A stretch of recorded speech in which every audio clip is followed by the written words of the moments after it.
Shalom, selamat pagi saudaraku sekalian. Kita bersyukur bahwasanya kita diberikan kesempatan sekali lagi untuk dapat beribadah kepada Tuhan. Sebelum kita masuk dalam ibadah kita, mari kita mengambil waktu teduh di hadapan Tuhan.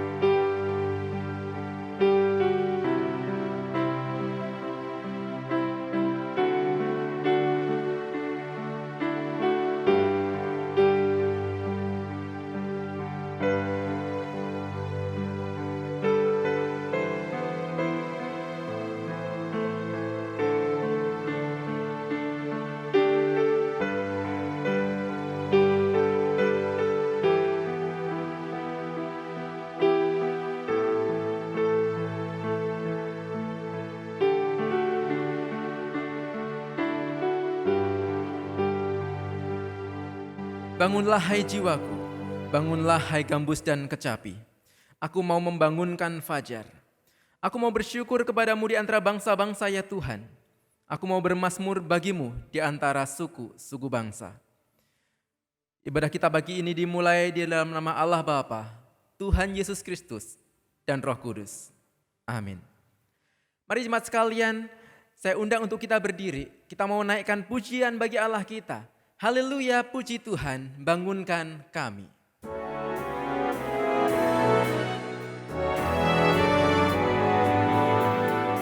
Dialah Allah, demikian kasih-Nya yang mengutus anaknya tebus dosaku. Haleluya, puji Tuhan, haleluya, amin. Haleluya, puji Tuhan, bangunkan kami. Pujilah Allah, Roh Sang Penghibur. Pujilah Allah, Roh Sang Penghibur, yang menghantar jiwaku kepada Kristus. Haleluya, puji Tuhan, haleluya, amin. Haleluya, puji Tuhan, bangunkan kami. Pujilah Allah, Sang Anak Domba yang menghapus dosa kita. Pujilah Allah, Sang Anak Domba yang menghapuskan dosa umat manusia. Haleluya, puji Tuhan, haleluya, amin. Haleluya, puji Tuhan, bangunkan kami. Bangunkan kami dengan kasih-Mu, dengan api Roh Kudus bakar hatiku. Haleluya, puji Tuhan, haleluya, amin.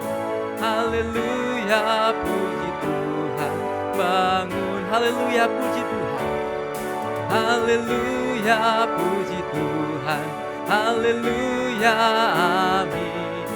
Haleluya, puji Tuhan, bangunkan kami.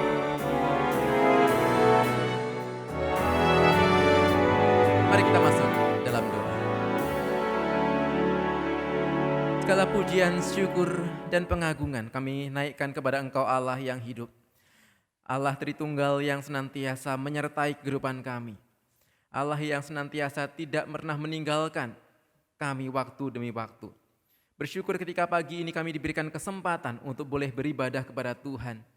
Bersyukur untuk setiap teknologi yang bisa kami juga pergunakan untuk kami boleh menyembah Tuhan pagi ini. Dan biarlah ketika kami boleh datang kepada Tuhan, Engkau yang memberikan kami hati yang sungguh rindu untuk bertemu dengan Tuhan. Hati yang sungguh terpaut akan Engkau ya Bapa, sehingga setiap pujian kami, setiap doa kami sungguh boleh berkenan di hadapan Tuhan. Kami menyadari Tuhan sepanjang hari-hari kami, sepanjang minggu yang telah kami lalui. Ada seringkali kami melukakan hati Tuhan. Ada seringkali kami melakukan dosa-dosa yang mengecewakan hati Tuhan. Untuk itu ya Bapa, ampuni kami. Biarlah dengan segala kerendahan hati kami meminta pengampunan Tuhan.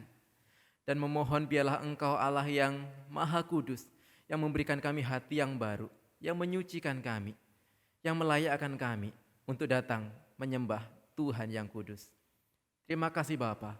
Kami berdoa dan kami mengucap syukur dalam nama Tuhan Yesus Kristus. Amin. Mazmur pasal yang ke-62 ayat yang ke-7 yang ke-8 mengatakan demikian. Pada Allah ada keselamatanku dan kemuliaanku, gunung batu kekuatanku, tempat perlindunganku, ialah Allah. Percayalah kepadanya setiap waktu hai umat, curahkanlah isi hatimu di hadapannya. Allah ialah tempat perlindungan kita. Biarlah pujian ini kembali boleh meneguhkan setiap kita bahwasanya hanya di dalam Allah lah keselamatan kita dan tempat perlindungan kita. Kepada Allah sajalah kita mencurahkan isi hati kita, karena Dialah Allah yang peduli, Allah yang mengerti, dan Allah yang memahami setiap kita. Ku perlukan juru selamat. KPPK 254 menjadi pujian kita bersama.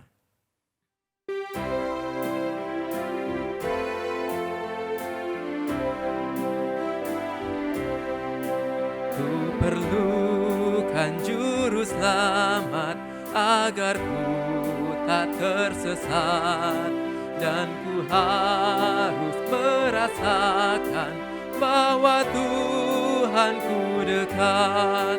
Maka jiwaku teduh, tiada takut dan gentar.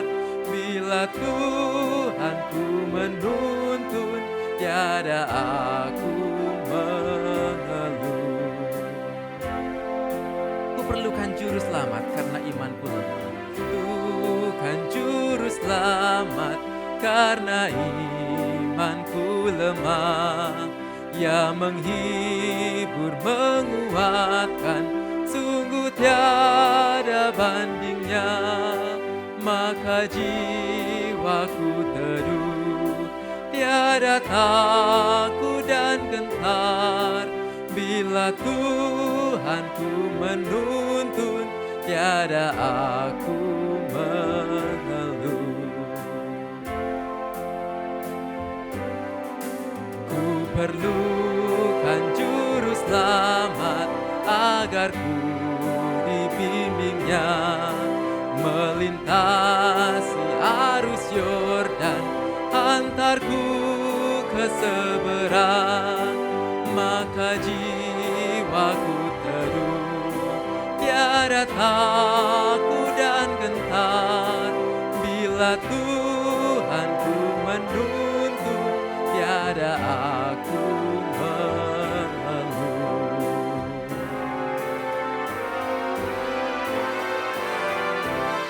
Bila Tuhan yang menuntun setiap kita, maka tiada aku mengeluh, tiada takut dan gentar.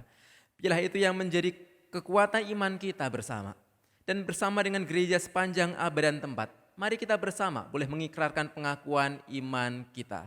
Pengakuan iman rasuli. Aku percaya kepada Allah, Bapa yang Maha Kuasa, Khalik langit dan bumi, dan kepada Yesus Kristus, Anak yang tunggal Tuhan kita, yang dikandung dari Roh Kudus, lahir dari anak darah Maria, yang menderita sengsara di bawah pemerintahan Pontius Pilatus, disalibkan, mati dan dikuburkan, turun ke dalam kerajaan maut, pada hari yang ketiga, bangkit pula dari antara orang mati, naik ke surga, duduk sebelah kanan Allah, Bapa yang Maha Kuasa, dan dari sana Ia akan datang untuk menghakimi orang yang hidup dan yang mati. Aku percaya kepada Roh Kudus, gereja yang kudus dan am, persekutuan orang kudus, pengampunan dosa, kebangkitan tubuh, dan hidup yang kekal. Amin. Jemaat silakan duduk kembali. Sebelum kita merenungkan firman Tuhan bersama, mari kita boleh mempersiapkan hati kita dengan sebuah pujian sampai akhir hidupku, yang menjadi sebuah komitmen dan kerinduan kita untuk mengikut Tuhan sampai akhir hidup di tengah segala kelemahan dan ketidaklayakan kita.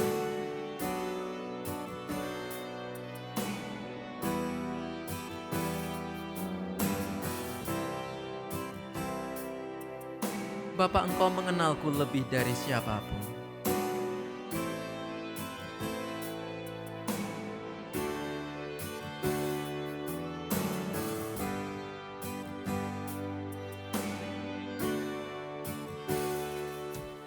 Bapa, Engkau mengenalku lebih dari siapapun. Engkau tahu ceritaku dan isi hatiku. Tak peduli masa lalu, Engkau tetap memilihku. Bahkan ku sempurnakan jadi karya yang indah. Ini aku percaya, tiada yang mustahil bagimu. Kuasamu kuatkanku, dasarku berharap. Kini aku berserah pada rancangan-Mu bagiku. Ku ikuti panggilan-Mu, kan setia sampai akhir hidupku. Sekali lagi katakan, Bapa, Engkau kenal aku lebih dari siapapun. Bapa, Engkau mengenalku lebih dari siapapun. Engkau tahu ceritaku dan isi hatiku. Tak peduli masa lalu, Engkau tetap memilihku. Bahkan ku sempurnakan jadi karya yang indah. Kini aku percaya, tiada yang mustahil bagimu. Kuasamu kuatkanku, dasarku berharap. Kini aku berserah pada rancangan-Mu bagiku. Ku ikuti panggilan-Mu, ku kan setia sampai akhir hidupku. Kini aku percaya kepada-Mu. Kini aku percaya, yang mustahil bagimu. Kuasamu kuatkanku, dasarku berharap. Kini aku berserah pada rancangan-Mu bagiku. Ku ikuti panggilan-Mu, ku kan setia setia sampai akhir hidupku. Ku kan setia sampai akhir hidupku.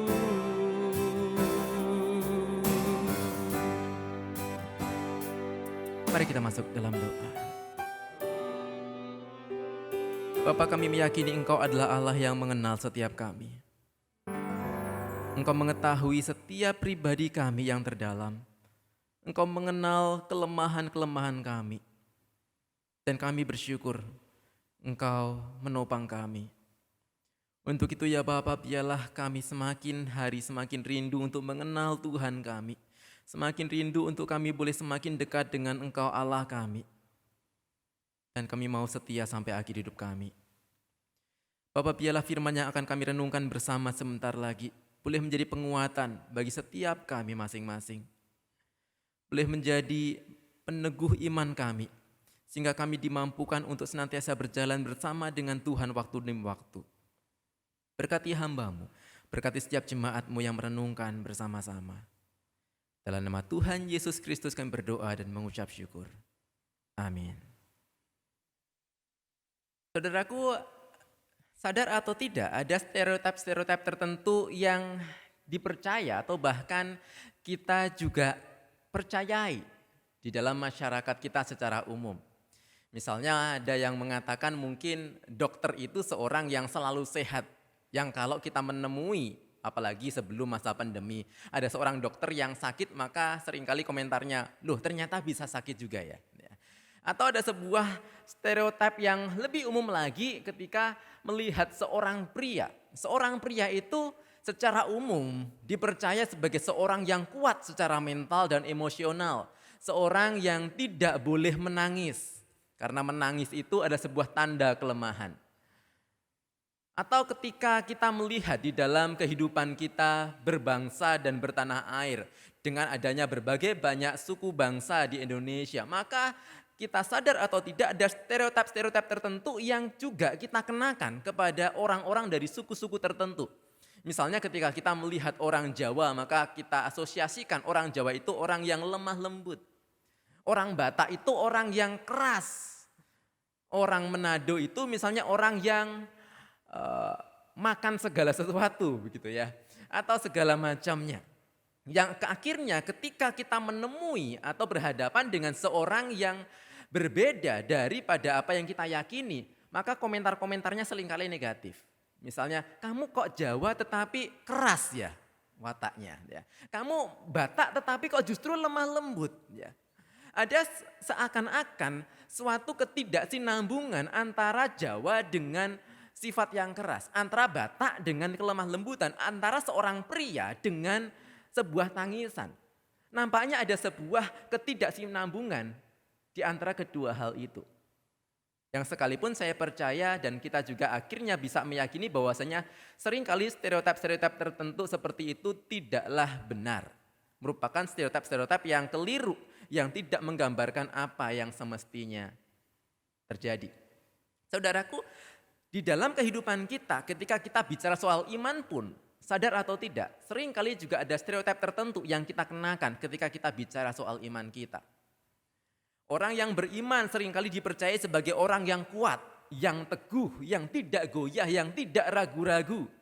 Yang ketika ada seorang yang memiliki sebuah keraguan dalam perjalanan imannya, maka dengan sangat cepat orang bisa mengatakan, kenapa imanmu begitu lemah? Kamu kurang beriman, dan lain sebagainya. Sebuah iman itu diasosiasikan sebagai suatu kekuatan, keteguhan hati yang tidak pernah goyah, yang tidak pernah ragu-ragu. Saudaraku, hari ini kita akan melihat tentang iman dan keraguan. Apakah antara iman dan keraguan adalah sesuatu yang kompatibel, sesuatu yang seharusnya dan memang sewajarnya itu selaras dan bisa berdampingan, ataukah di antara iman dan keraguan itu seharusnya tidak pernah bertemu. Seorang yang beriman teguh adalah seorang yang tidak pernah memiliki keraguan sama sekali.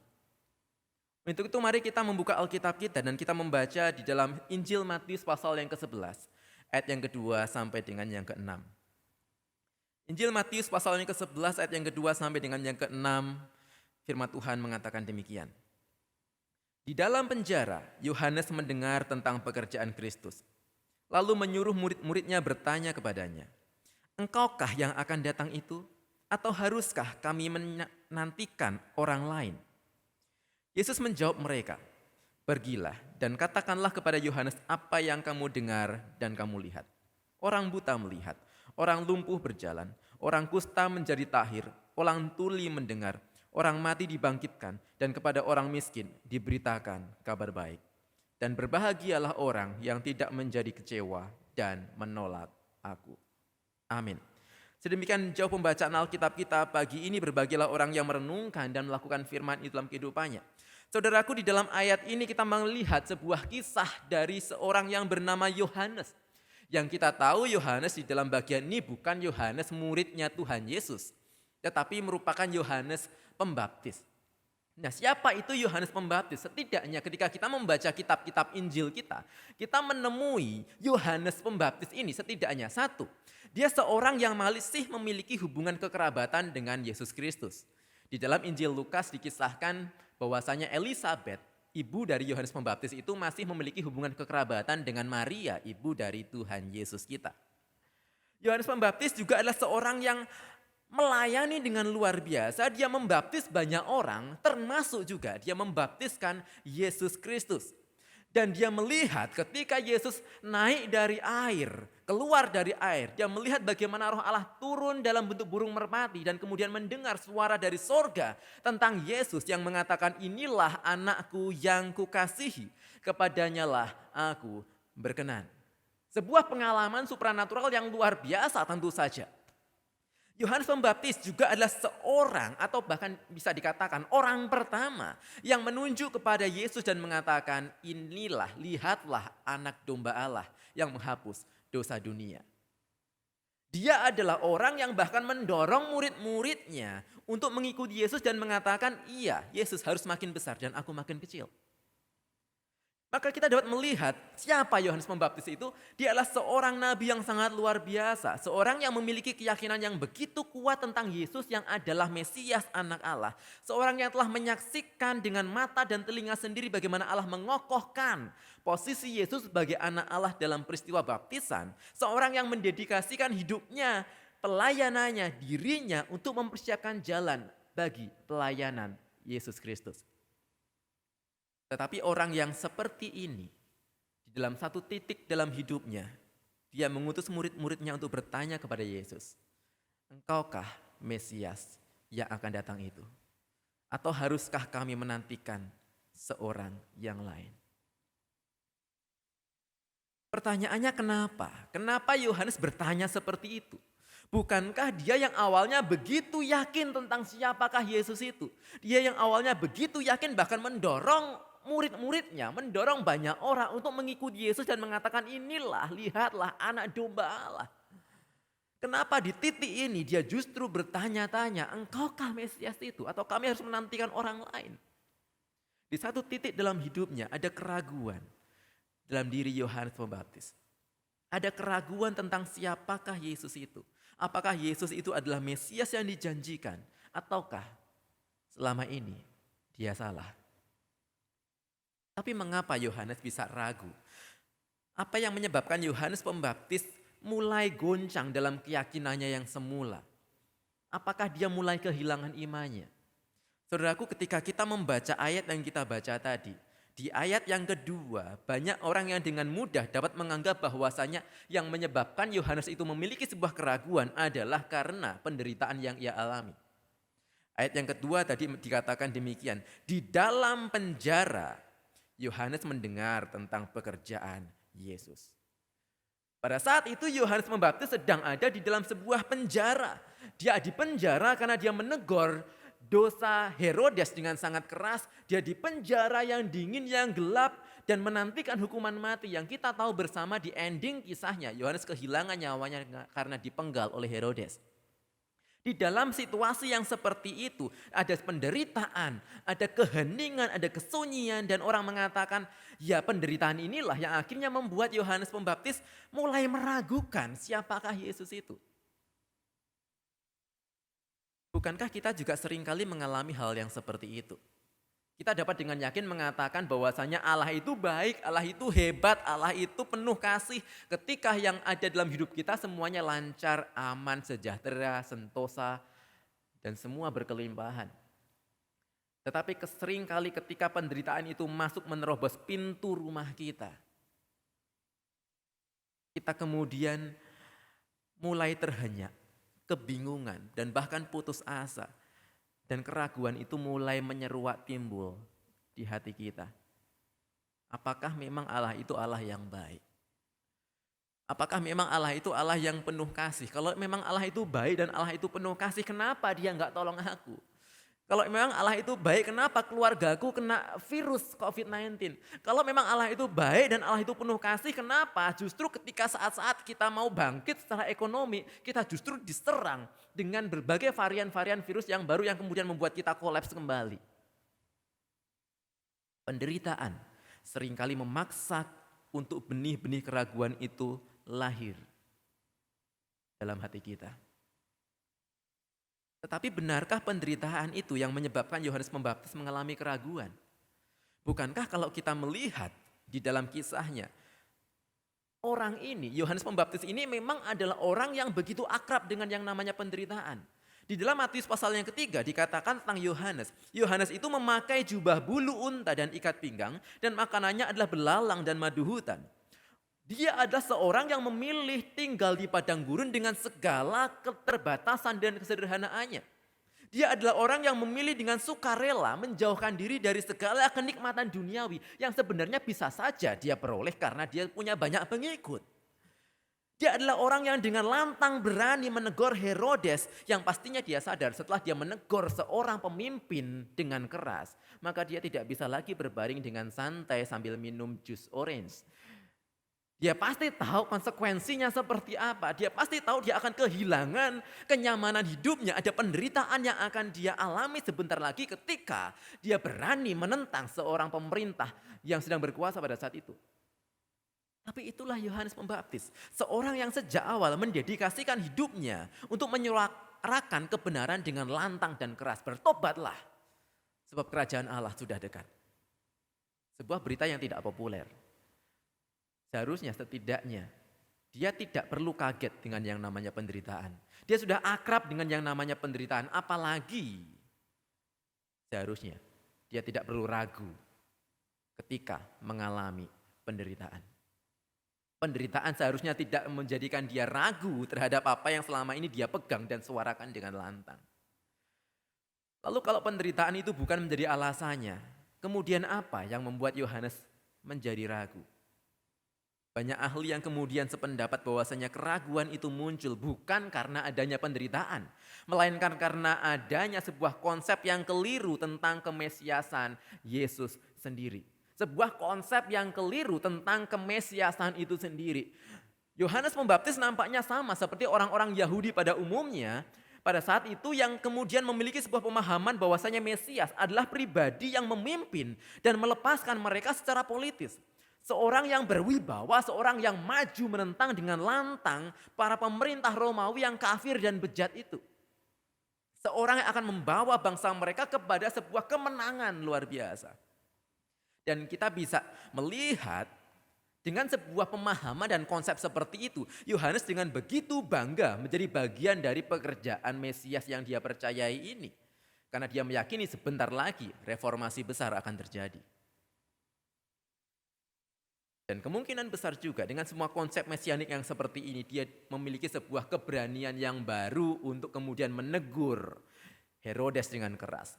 Toh sebentar lagi Herodes akan dikalahkan karena Mesias sudah datang. Tetapi ketika ada dalam penjara, ayat 2 tadi mengatakan, Yohanes mendengar tentang pekerjaan Yesus. Ketika dia sudah memiliki sebuah konsep mesianik yang seperti itu, yang penuh dengan kemegahan dan kemenangan secara politis, dan bahkan dia berani bayar harga untuk melihat kemenangan itu sampai dia dipenjara. Tetapi apa yang dia dengar kemudian nampaknya berbeda dengan apa yang dia yakini. Di dalam penjara Yohanes mendengar tentang pekerjaan Yesus dan apa yang dia dengar. Yang Yohanes dengar tentang Yesus bukan bagaimana Yesus mulai mengumpulkan massa untuk menggalang kekuatan.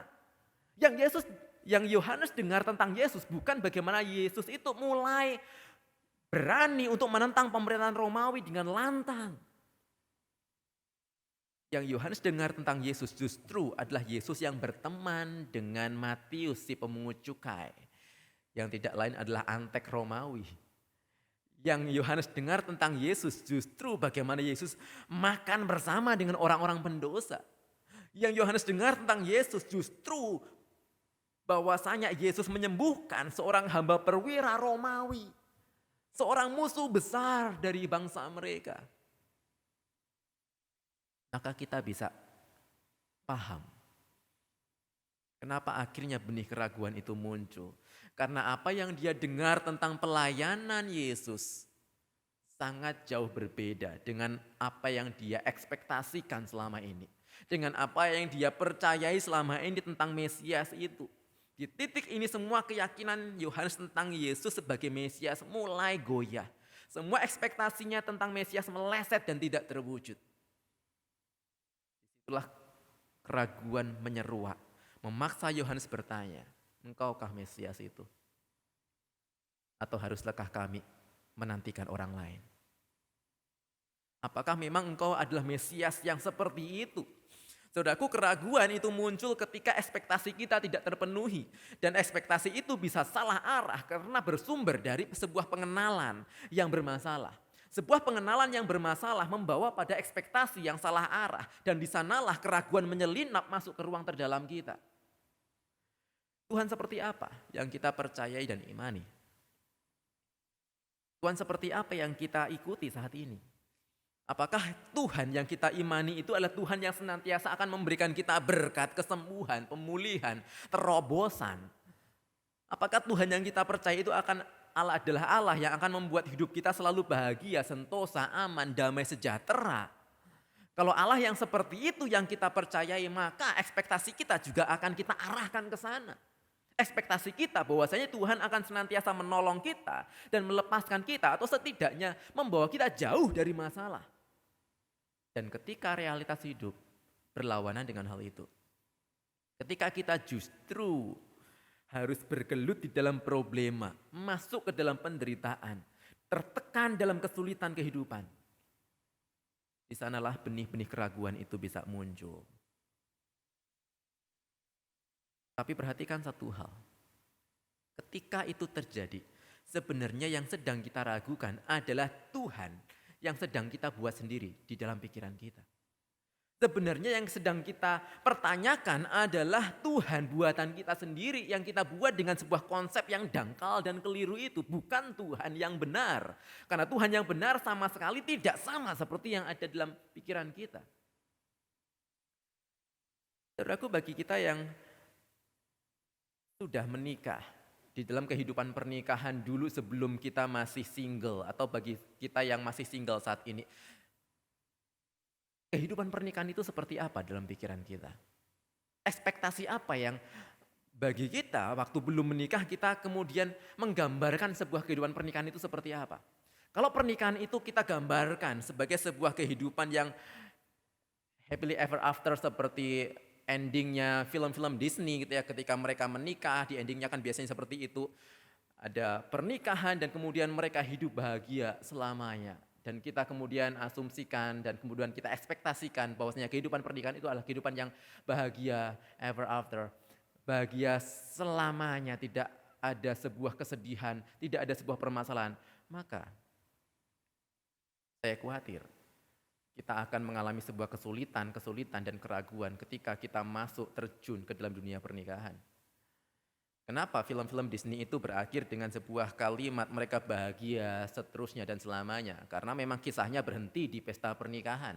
Coba kalau kisahnya filmnya diperpanjang sampai 2 tahun setelah pernikahan, maka tentu saja kita akan melihat bagaimana Cinderella juga bergumul mengurus anaknya, bagaimana juga pangeran itu bergumul untuk membayar ini dan itu, tagihan ini dan itu. Tentu saja ada banyak problema. Sehingga ketika kita mengalami sebuah kesulitan problema, pergumulan dalam keluarga itu bukan keluarga kita yang bermasalah, tetapi ekspektasi kita, konsep kita tentang pernikahan dan keluarga yang perlu dibereskan. Sebuah pengenalan yang bermasalah membawa kepada sebuah ekspektasi yang salah arah yang bisa menimbulkan keraguan dalam hati kita. Dan jawaban Yesus bagi Yohanes menarik untuk kita perhatikan. Ketika murid-murid Yohanes bertanya, engkaukah yang akan datang itu? Sebenarnya ini sebuah pertanyaan yang mudah untuk dijawab. Ini yes no question. Yesus sebenarnya hanya tinggal menjawab, ya, akulah dia, dan urusan selesai. Tetapi ketika Yesus diperhadapkan dengan sebuah pertanyaan seperti itu, engkaukah yang akan datang itu, ataukah sebenarnya kami harus menantikan seorang yang lain? Kita melihat di ayat yang kelima, Yesus mengatakan demikian, orang buta melihat, orang lumpuh berjalan, orang kusta menjadi tahir, orang tuli mendengar, orang mati dibangkitkan, dan kepada orang miskin diberitakan kabar baik. Dan sadarkah kita bahwasanya kalimat ini bukan hanya merujuk kepada apa yang Yesus lakukan dalam pelayanannya, tetapi juga merupakan kutipan dari kitab Yesaya pasal 35 dan 61 tentang Mesias. Sehingga di sini Yesus ingin mengajak Yohanes untuk yang sedang meragukan kemesiasannya untuk kembali melihat apa yang firman Tuhan katakan tentang Mesias.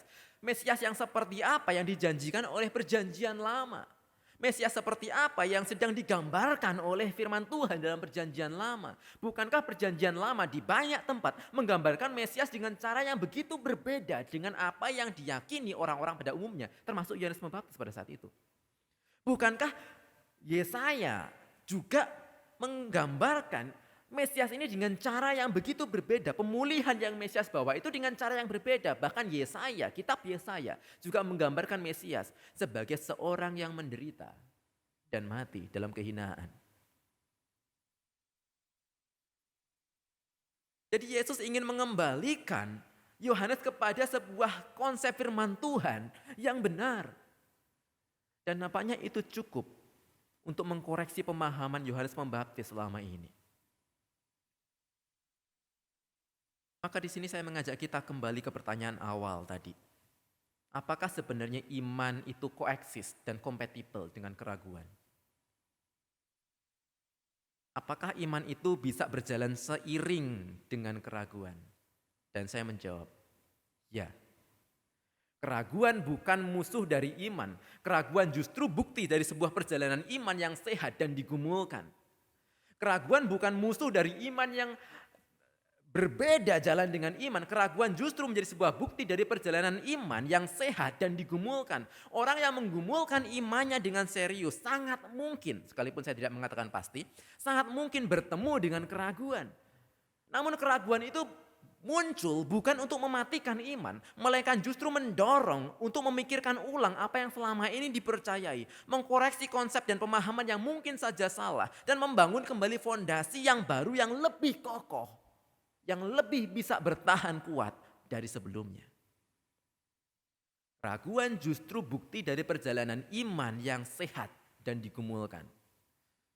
Orang yang tidak pernah memikirkan imannya dengan serius dan menggumulkannya pasti tidak pernah meragukannya. Bagaimana kita bisa meragukan apa yang tidak pernah kita pikirkan? Socrates mengatakan, the unexamined life is not worth living. Hidup yang tidak teruji, tidak layak dijalani. Saya tidak tahu apakah kita pernah atau mungkin sedang mengalami keraguan akan iman kita saat ini. Di tengah berbagai kondisi dan tekanan hidup yang muncul, yang menghimpit. Apakah kita punya pertanyaan-pertanyaan tentang iman kita dan Allah kita?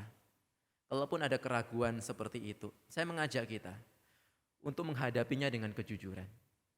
Dan bukan menyangkalinya dan pura-pura everything is okay.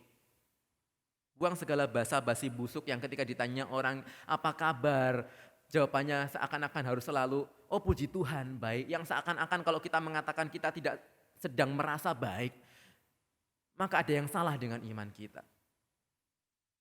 Jangan perlu merasa rendah dan hina karena ada sebuah keraguan yang menyelinap masuk ke ruang relung terdalam diri kita. Tidak perlu merasa berdosa dan takut dihukum Tuhan ketika keraguan itu muncul. Bukankah para tokoh-tokoh iman besar dalam Alkitab juga adalah tokoh-tokoh yang pernah mengalami keraguan? Abraham, Yakub, Asuf, Ayub, Asaf, Daud, Habakuk, bahkan Musa, Elia, Petrus. Mereka mengalami keraguan itu. Mereka menghadapinya dan menjadikan itu sebuah bagian dari perjalanan iman yang semakin diteguhkan lebih dari sebelumnya. Dan yang kedua yang saya ingin kita melihat bahwasanya keraguan itu bukan hanya kompatibel dan normal dalam perjalanan iman kita yang digumulkan, tetapi lebih lagi bahwasanya keraguan adalah sebuah kebajikan karena keluar atau menjadi sebuah manifestasi dari kerendahan hati dan kejujuran.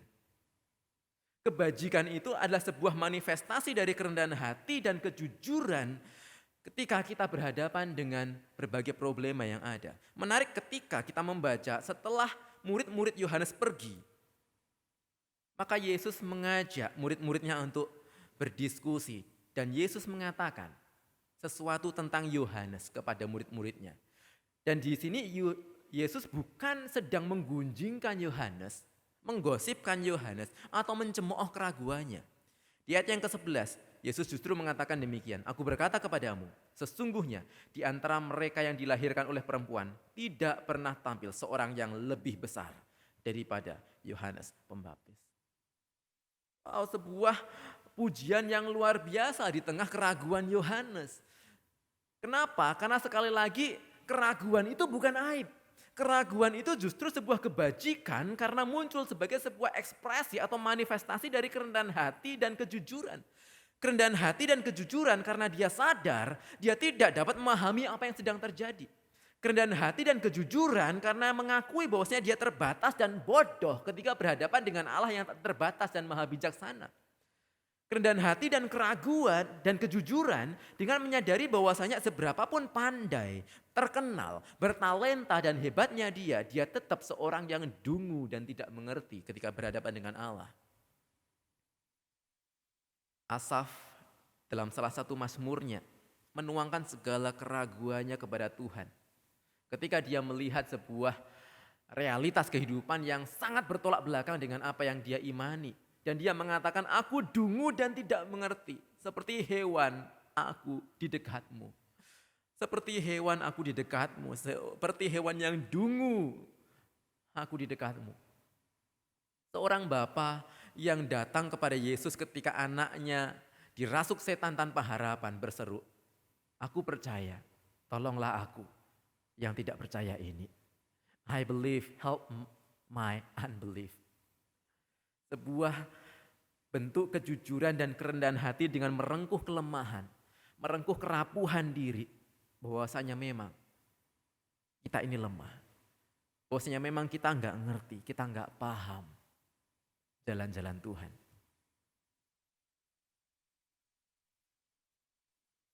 Silence merupakan sebuah novel karya Susaku Endo, seorang novelis Jepang, dan juga sempat diangkat ke layar lebar oleh seorang sutradara terkenal, Martin Scorsese. Mengisahkan perjalanan dua misionaris Eropa ke Jepang yang penuh dengan tantangan. Kekejian Shogun Jepang pada saat itu justru membuat banyak orang-orang Kristen begitu menderita di Jepang. Mereka dikenakan pajak yang begitu tinggi, mereka dipaksa untuk menyangkali imannya, dan bahkan bagi mereka yang tidak bersedia menyangkali imannya, maka mereka akan menerima sebuah siksaan yang luar biasa mengerikan dan tidak manusiawi. Mereka disiksa dengan luar biasa. Dan di tengah segala penderitaan dan siksaan itu, Tuhan seakan diam. Tuhan seakan tidak berbuat apa-apa. Tidak ada mukjizat, tidak ada pertolongan Tuhan. Tidak ada kelepasan. Dan itulah yang menjadi sebuah tema sentral dari novel dan film ini. Apakah Tuhan itu diam dan tidak peduli? Apakah Tuhan itu meninggalkan umatnya yang sedang dalam penderitaan? Dan Martin Scorsese di dalam sebuah perbincangan tentang iman mengatakan, "Can I live up to it? I don't know. I honestly don't think so. But what you do is you keep trying. Just keep trying. That's the thing." Apakah aku akan dapat memenuhi semua tuntutan iman yang begitu kuat yang tidak goyah itu, aku nggak tahu. Mungkin juga secara jujur aku mengatakan aku nggak bisa. Tetapi suatu hal yang bisa kita lakukan adalah keep trying. Terus mencoba, dan mencoba. Apakah kita bisa memahami jalan-jalan Tuhan di tengah segala situasi, persoalan, problema yang kita hadapi? Mungkin dengan segala keterbatasan kita nggak bisa lihat jalan Tuhan. Mungkin keraguan itu kemudian menyelinap masuk di dalam hati kita. Tetapi biarlah seperti Asaf yang mengatakan, aku dungu, aku tidak mengerti. Seperti hewan, aku di dekatmu. Aku tetap ada di dekatmu Tuhan. Sekalipun aku nggak ngerti, sekalipun aku dungu, sekalipun aku nggak paham sama sekali. Sekalipun mungkin apa yang terjadi itu sangat berbeda dengan apa yang aku yakini. Tetapi I'm just keep trying untuk tetap dekat dengan Tuhan. Saudaraku, ada satu penelitian yang cukup menarik. Kalau saudara punya anjing peliharaan. Ada yang mengatakan anjing itu ketika dia sedang buang air besar, dia selalu menatap dan menoleh kepada tuannya. Saudara nanti bisa perhatikan anjing saudara ketika di rumah, apakah benar seperti itu. Kenapa anjing itu ketika buang air besar menoleh dan menatap kepada tuannya? Dan ada yang mengatakan demikian, karena ketika dia sedang buang air besar, itu adalah sebuah masa, momen-momen dia rapuh. Sebuah momen-momen di mana dia tidak bisa untuk bertahan dan mempertahankan dirinya sendiri. Sehingga dia menoleh kepada tuannya yang dia harapkan menjadi sebuah tempat perlindungan bagi dia. Ketika dia sedang buang air besar, tentu dia tidak akan menyalak dan menyerang hewan yang bisa saja memangsa dia. Dia menolehkan matanya kepada tuannya yang mengharap bahwasanya tuannya itulah tempat perlindungannya dia. Sebuah gambaran yang menarik betapa ketika kita menyadari kerapuhan kita, just keep trying untuk tetap dekat dengan Tuhan. Dengan segala kejujuran dan kerendahan hatian kita. Kalimat penutup dari novel ini keluar dari salah satu tokoh misionaris bernama Rodriguez yang mengatakan, "But our Lord was not silent. Even if he had been silent, my life until this day would have spoken of him." Tuhan kita nggak diam, tapi seandainya pun dia diam, hidupku sampai saat ini, sampai hari ini akan berkata-kata tentang dia. Saudaraku, mungkin saat ini di tengah kehidupan kita, ada banyak orang juga di sekitar kita yang mengalami keraguan dan pergumulan yang serupa. Dengan adanya banyak problema, dengan adanya banyak tekanan hidup, mungkin juga mereka, orang-orang sekitar kita mengalami keraguan seperti itu. Mungkin mereka juga melihat bahwasanya Tuhan itu seakan-akan diam, seakan-akan Tuhan itu tidak berkata-kata kepada mereka, seakan-akan Tuhan meninggalkan mereka. Tetapi biarlah di momen seperti itu, kita menyediakan diri. Even if he had been silent, my life until this day would have spoken of him. Biarlah kita menyediakan diri untuk menjadi sarana Tuhan berbicara melalui hidup kita kepada orang itu. Kita menyediakan diri untuk menjadi sebuah jawaban Tuhan bagi orang itu dengan apa yang bisa kita lakukan. Kita mungkin bergumul dengan keraguan kita. Bagi sebuah bentuk kejujuran dan kerendahan hati akan kerapuhan kita. Kita merangkuh kerapuhan kita dan kita datang kepada Tuhan untuk minta pertolongan Tuhan. Dan kita tahu Tuhan tidak pernah memandang remeh keraguan kita. Dia justru menjadikan itu sebuah sarana dalam perjalanan iman kita yang semakin dikoreksi, dikuatkan, diteguhkan waktu demi waktu. Even if he had been silent, my life until this day would have spoken of him. Saya mengajak untuk setiap kita boleh tunduk kepala di hadapan Tuhan. Saya yakin kita membutuhkan Kristus waktu demi waktu. Kita yakin kita butuh Sang Juru Selamat itu setiap saat. Kita lemah, kita terbatas, kita bodoh, kita dungu. Kita tidak bisa memahami jalan pikiran Tuhan yang seringkali kita kemudian masuk dalam sebuah keraguan. Namun biarlah di sana kita tetap melihat dan mengarahkan mata kita kepada Tuhan.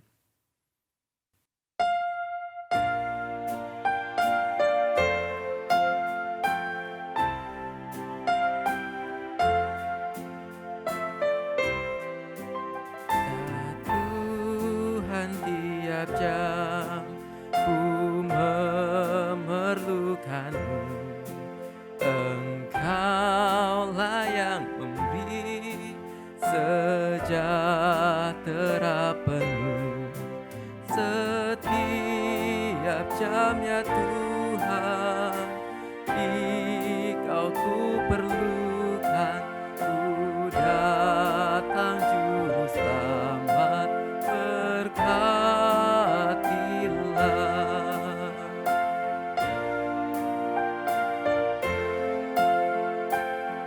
Tuhan tiap jam dampingi hamba-Mu. Ya Tuhan tiap jam dampingi hamba-Mu. Jikalau Kau dekat, lenyap penggodaku. Setiap jam ya Tuhan, di Kau ku perlukan. Ku datang juru selamat, berkati setiap jam ya Tuhan. Setiap jam ya Tuhan, di Kau ku perlukan. Ku datang juru selamat, berkatilah.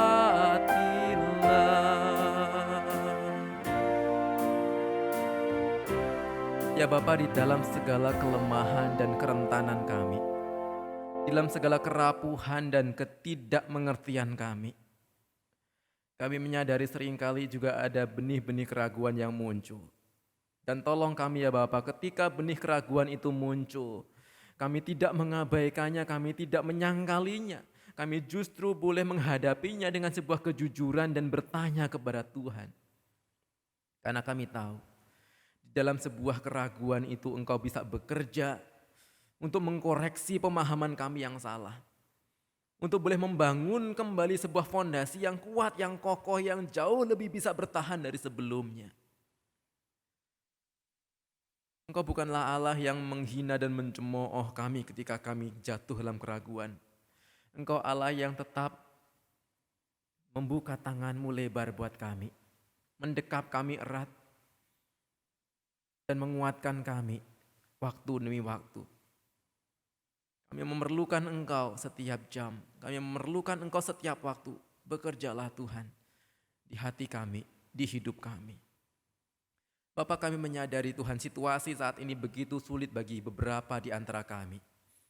Ketika pandemi tidak kunjung selesai, ketika virus demi virus baru bermunculan yang semakin mengkhawatirkan dan menakutkan kami. Ketika kondisi ekonomi tidak kunjung untuk dipulihkan. Menjadi sebuah momen-momen di mana kami bergumul dan bertanya-tanya di hadapan Tuhan. Namun biarlah dalam momen-momen seperti ini pun menjadi sebuah momen-momen krusial di mana iman kami kemudian dikoreksi dan dikuatkan. Engkau yang terus kiranya berbicara kepada kami melalui firman Tuhan, melalui doa-doa pribadi kami, melalui saat teduh kami, melalui sarana apapun yang bisa Tuhan pakai untuk menguatkan kami kembali, untuk membangunkan iman kami kembali ya Bapa. Kami berdoa juga untuk setiap rekan-rekan seiman kami. Mungkin di antara rekan-rekan seiman kami ada di antara mereka yang sedang bergumul dalam kondisi sakit penyakit mereka. Mereka yang terpapar virus COVID-19. Mereka yang kemudian ada di dalam kondisi fisik yang begitu lemah. Kami berdoa bagi mereka ya Bapa. Kuatkan mereka. Berikan mereka kekuatan, stamina, fisik untuk mereka boleh bangkit kembali dan dipulihkan kesehatannya oleh Tuhan. Dan lebih daripada itu, kuatkan hati mereka, kuatkan iman mereka. Kami bergumul bagi banyak di antara kami yang juga masih bersusah payah bangkit di dalam perekonomian kami, dalam pekerjaan dan bisnis kami. Tuhan juga kiranya berikan kami hikmat, berikan kami tuntunan-Mu ya Bapa, apa yang harus kami kerjakan di dalam momen-momen seperti ini. Sehingga kami tidak salah langkah, sehingga kami tidak salah mengambil keputusan ya Bapa. Kami tetap berjalan dalam kebenaran-Mu dengan meyakini bahwasanya Engkau adalah Allah kami yang menuntun waktu demi waktu. Engkau tidak pernah meninggalkan kami. Kami berdoa untuk bangsa kami, untuk pemerintahan kami di tengah segala upaya untuk menangani pandemi ini. Baik itu di dalam sisi ekonomi maupun juga proses vaksinasi yang terus dikejar dan dilakukan. Bila Tuhan juga yang memberikan hikmat, memberikan kekuatan, memberikan pertolongan Tuhan bagi setiap proses yang ada. Sehingga kami meyakini bahwasanya Engkau hadir di bangsa kami.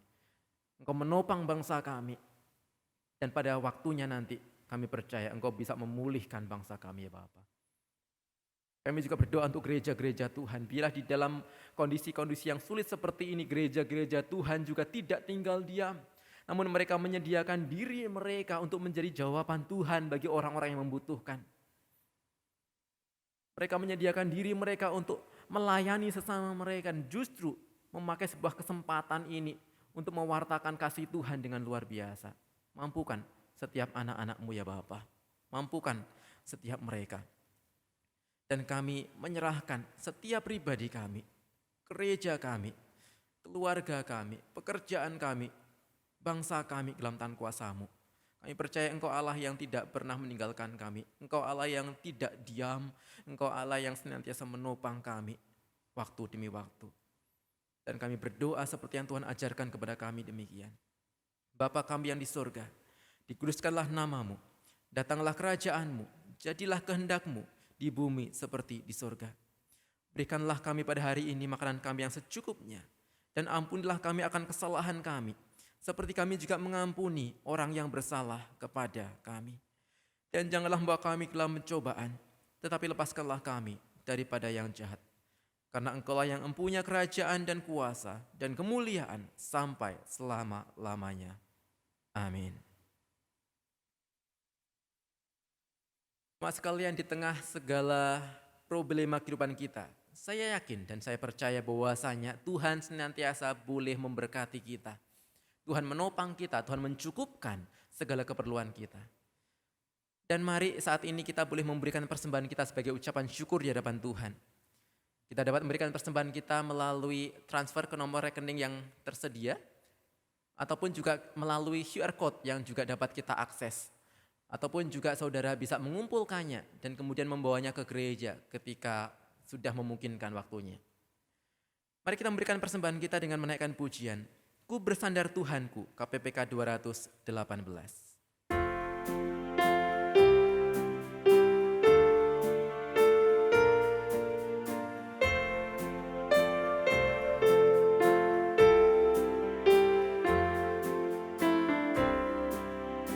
Sandar Tuhan selalu sepanjang jalan hidupku, meski lemah imanku,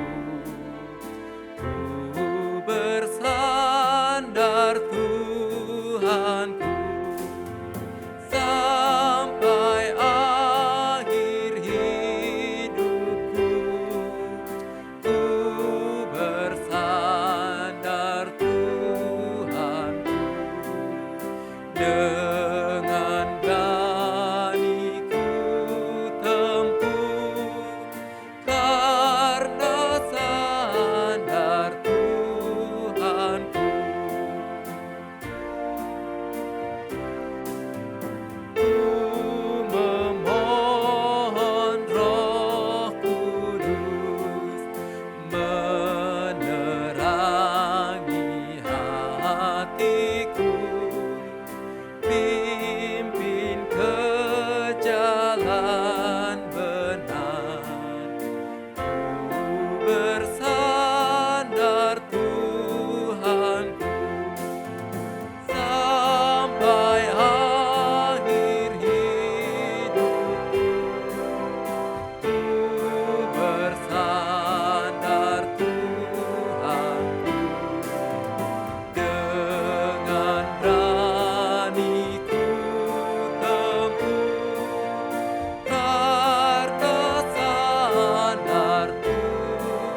Mari kita berdoa menyerahkan persembahan kita kepada Tuhan.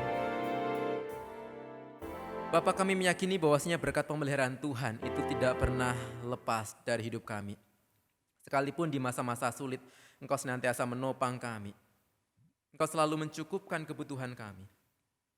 Engkau selalu melindungi dan menyertai kami. Maka daripada itu ya Bapa, biarlah saat ini kami memberikan persembahan kami sebagai ucapan syukur di hadapan Tuhan. Dan biarlah Tuhan juga boleh memakai persembahan ini sebagai sarana untuk pekerjaan pelayanan Tuhan di gereja kami. Lebih dari persembahan kami juga mau mempersembahkan hidup kami ya Bapa. Pakai hidup kami menjadi sebuah alat di hadapan Tuhan untuk mewartakan kasih Kristus, terang Kristus di tengah dunia kami yang sedang bergumul. Terima kasih Bapa, biarlah dengan ucapan syukur yang luar biasa kami membawa dan menyerahkan persembahan kami. Dalam nama Tuhan Yesus Kristus kami berdoa. Amin. Mas sekalian, saya undang untuk kita bangkit berdiri. Biarlah kita memberikan segala pujian, hormat dan kemuliaan kepada Allah. Pujian doksologi.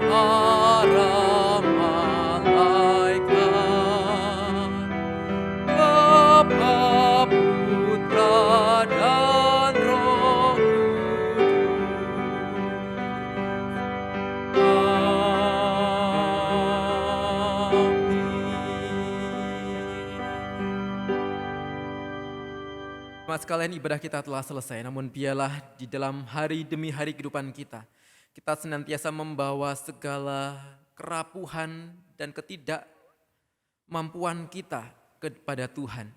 Dan meyakini bahwasanya Tuhanlah Tuhan yang begitu baik, Tuhan yang tidak pernah meninggalkan kita, Tuhan yang menguatkan, Tuhan yang menopang kita waktu demi waktu. Dan biarlah kasih karunia dari Allah Bapa juga yang senantiasa menyertai kehidupan kita waktu demi waktu. Kiranya kasih karunia dari Allah Bapa, penyertaan Yesus Kristus, dan penghiburan dalam Roh Kudus menyertai setiap kita dari saat ini sampai selama-lamanya. Amin.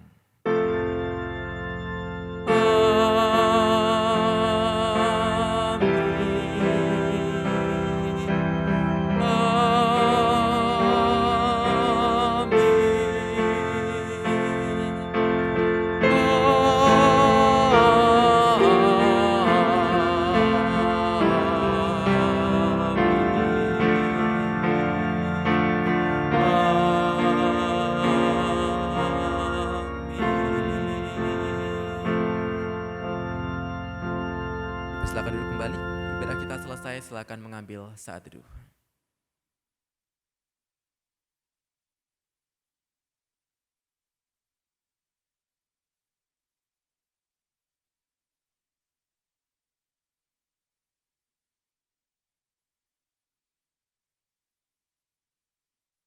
Dalam saudaraku, kita bersyukur untuk ibadah yang boleh kita laksanakan dan ada beberapa warta untuk kita perhatikan bersama. Sekali lagi diingatkan untuk setiap kita memperhatikan bahwasanya di dalam masa PPKM ini, ibadah di gereja kita kembali diadakan secara online. Dan mari kita boleh beribadah di rumah kita masing-masing tanpa kekurangan rasa kusuk dan intim dengan Tuhan. Untuk persekutuan-persekutuan tetap dilaksanakan melalui Zoom meeting. Mari kita dapat hadir dalam persekutuan doa Rabu. Setiap hari Rabu pukul 8 malam melalui link Zoom yang akan dibagikan di grup keluarga besar GKA Sion Istana Arjensi. Demikian juga ada persekutuan pemuda di hari Sabtu pukul 7:30 malam yang mengundang rekan-rekan muda untuk juga boleh menghadirinya melalui link Zoom meeting yang juga akan dibagikan di grup pemuda. Demikian warta kita hari ini, kiranya Tuhan Yesus memberkati setiap kita.